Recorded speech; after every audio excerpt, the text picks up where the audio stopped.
अगदी साधी, पण प्रचंड फायद्याची असणारी अशी ही गोष्ट.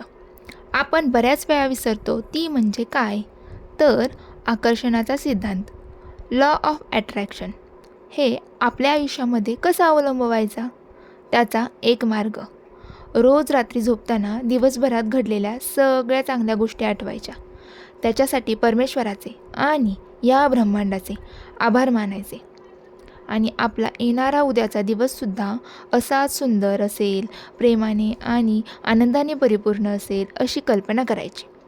सकाळी बेडमधून उठण्याआधी आपली दिवसभरातील सगळी कामं आठवायची, प्लॅनिंग करायची त्याचं, आणि फुल एनर्जीने दिवसभर ती सगळी कामं केली आहेत अशी एक छानशी कल्पना करून अगोदरच या ब्रह्मांडाचे आभार मानायचे.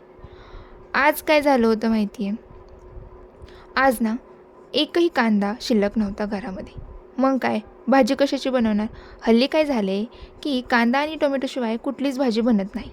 मी ना रात्रीच्या स्वयंपाकासाठी अशा काही भाज्या निवडून ठेवलेल्या असतात. मग ठरवलं, म्हटलं चला आज आपण सकाळी पालेभाज्याच करूयात. मग मेथीची भाजी निवडून ठेवलेलीच होती. मस्त अशी मटकीची डाळ टाकून मेथीची भाजी बनवली आणि गरमागरम टम्म फुगलेल्या अशा ह्या ज्वारीच्या भाकरी. असा होता माझा आजचा दिवस. भेटूयात नवीन ब्लॉगमध्ये. बाय.